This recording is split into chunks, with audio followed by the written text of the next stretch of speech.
After the success of HBO's The Jinx and Netflix making a murder, true crime documentaries became something of an industry on cable and streaming services.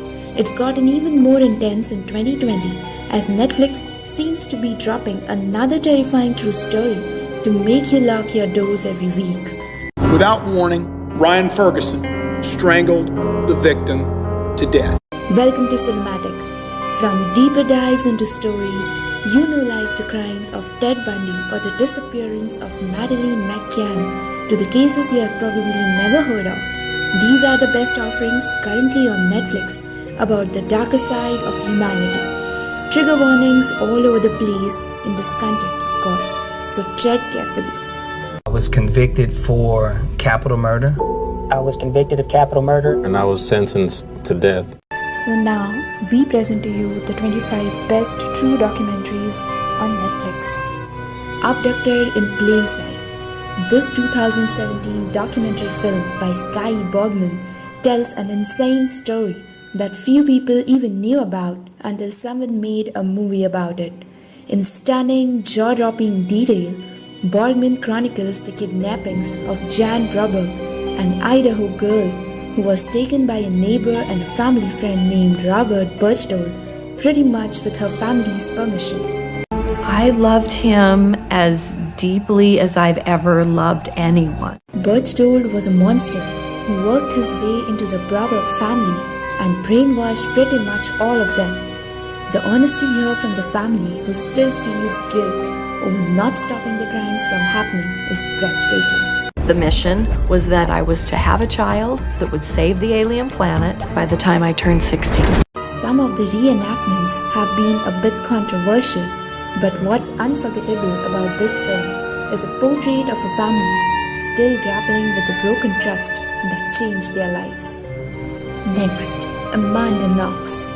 In 2007, Meredith Kircher was brutally murdered in her Italian apartment, and the rush to the justice was quick and unforgiving, leading to the arrest of an American named Amanda Knox, Kircher's roommate.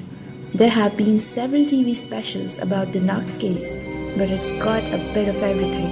An American girl caught in a foreign nightmare, questionable police behavior, and unjustified conviction. Either I'm a psychopath in sheep's clothing, or I am you. The evidence that supports a theory that someone other than Knox committed the crime is overwhelming, but she spent 4 years in an Italian prison. This documentary includes interviews with Knox herself, her ex-boyfriend, and even the prosecutor who put her away. Smart and detailed, this is really the only piece about the Amanda Knox case that you need to see. I had to think about something that I can do different. Next is Cold Case Files. This was one of the grandfathers of true crime television, running on A&E as far back as 1999. Detailing the cases solved years after, almost everyone involved thought that justice would go unfulfilled. As of now, Netflix only has the 10-episode reboot of the series from 2017.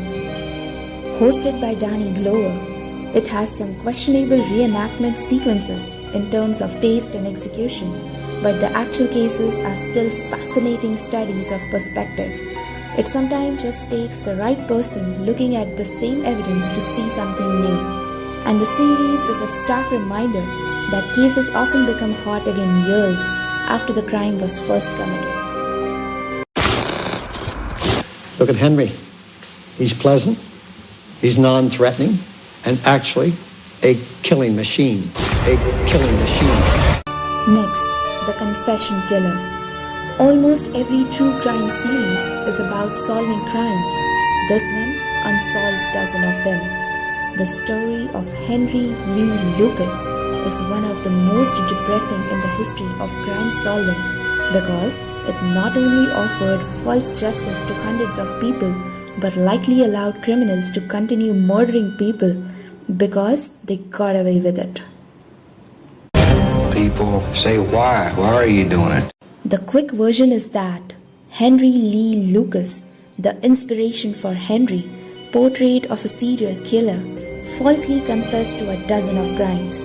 At one point, he had been tied to the murders of over 600 people, many of them with his buddy Otis Toole. Cases were quickly closed around the country by the overzealous officers, just eager to pin them on Lucas. No one bothered to wonder if he was lying. The next, Conversations with a Killer, the Ted Bundy tapes. There are a lot of true crime documentaries about trying to get into the mind of a maniac. Most of them, especially the ones involving Piers Morgan, are horrible. But this one by Joe Berlinger is an exception. Animal, and I'm not crazy. I'm on the split personality. I'm just a normal individual. Netflix actually released this just before Berlinger's other film about Bundy, the Zac Efron vehicle, extremely wicked, shockingly evil and wild. This is the better project, a 4-part mini-series culled from hours of interviews with Bundy himself. Next, The Devil Next Door. Do you like Amazon's Hunters? How about a story that could have inspired it? In 1977, the same year that the Amazon show takes place, by the way, an Ohio man named John Demjanjuk was accused of being Ivan the Terrible, one of the most vicious and awful guards at the Treblinka during the Holocaust. And that's where the drama begins.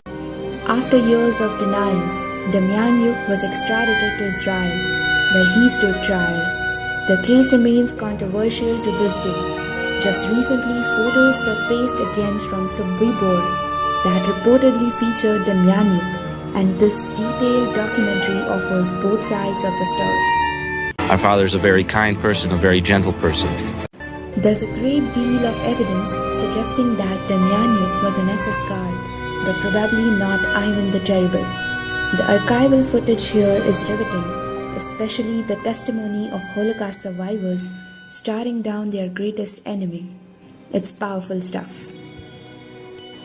Next, The Disappearance of Madeline McCann. The great Chris Smith directed this 8-part Netflix series about one of the most fascinating disappearances in history.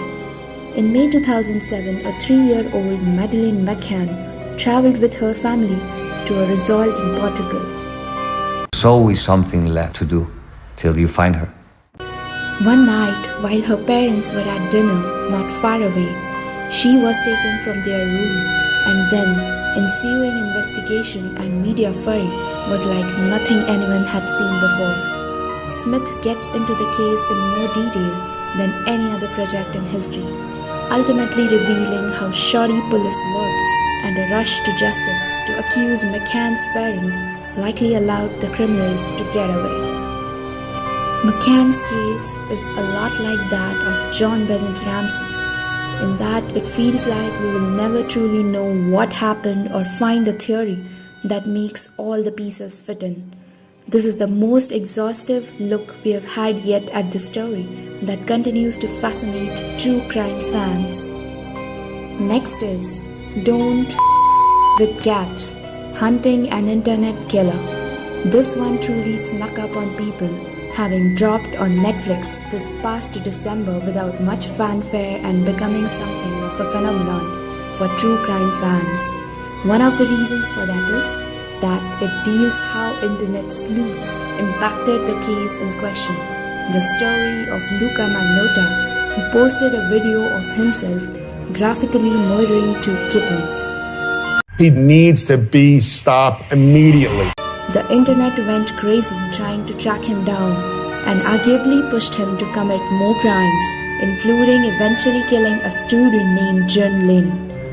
The series arguably doesn't explore enough how much the pressure from the internet impacted Magnotta's decisions to commit more crimes to get more attention, but it does offer a window into how the web is making sleuths out of the ordinary citizens.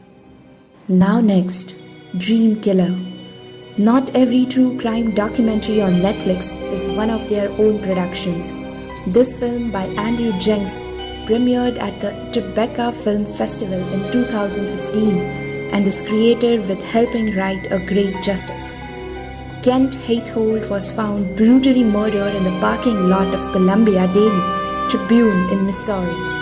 For 2 years, no one had an idea who committed the crime, until a young man named Charles Erickson claimed that he suddenly remembered having murdered Haythold, something that came to him in a dream, and he told the authorities that he did it with Ryan Ferguson. They can take your freedom, they can take you and put you in a cell with nothing.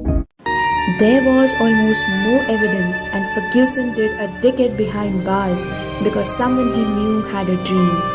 It's a terrifying story of demented injustice that peels back the layers of how wrong this case went under the watch of prosecuting attorney Kevin Crane. Next, Evil Genius, the true story of America's most diabolical bank heist. In 2003, Brian Wells committed a bank robbery in Erie, Pennsylvania, and he did so with a bomb strapped to his neck. It was one of the most confusing cases in history, especially after the bomb went off, killing Wells. Something like this had never happened before in the history of the FBI. Was it just a strange robbery gone wrong?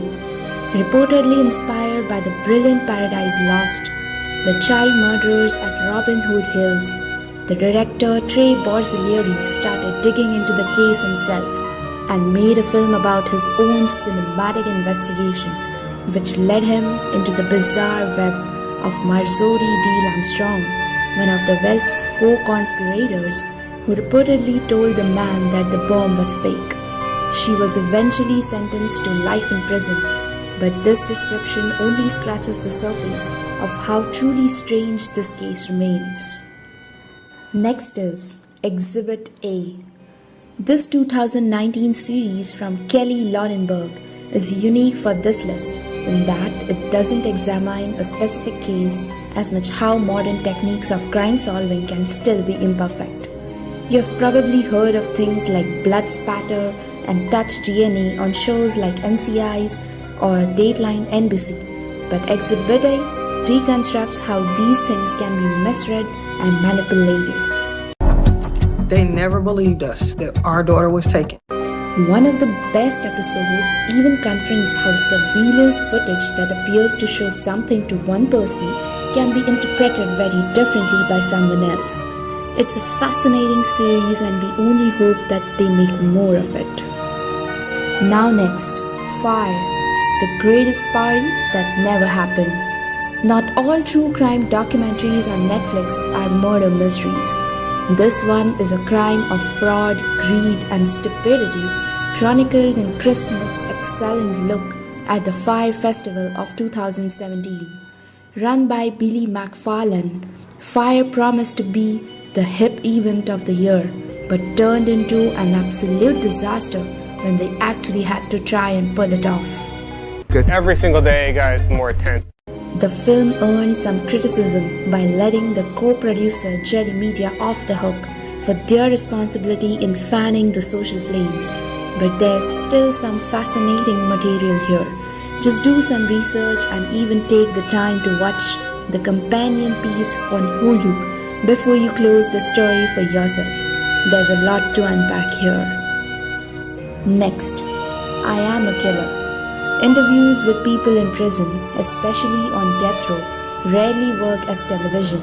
They're typically stomach-churning opportunities for the narcissistic criminal to get another chance in the spotlight. This UK series is a notable exception. I don't feel bad about it. Not only do the interviewers often confront their subjects with contradicting evidence or footage of interviews of people they have harmed, but they find a way to open these criminals up in a way that doesn't feel exploitative. These are the complex episodes of the documentary television that remind the viewers that a murder doesn't just change two lives, but everyone else caught up in the wake of the crime. Now next, The Innocent Man. This Netflix series is based on the 2006 book by John Grisham, The Firm A Time to Kill, of the same name, about two strange cases in the small town of Ada, Oklahoma. In both cases, one in 1982 and one in 1984, there's ample evidence that the wrong men were sent to prison. Did she beg y'all not to hurt her? She was hollering for help and telling us to stop. The show itself is a bit shoddily produced. The reenactments are horrible here, but the snapshot of how injustice can be perpetrated on anyone, anywhere is startling. It's also an interesting look at the truth of false confessions and how they come to be. It's a little too slick, but it may draw you to the Grisham's book and other stories of forced confessions leading to innocent men living out their lives behind the bars, or possibly even being executed by the state. Next, Forensic Files.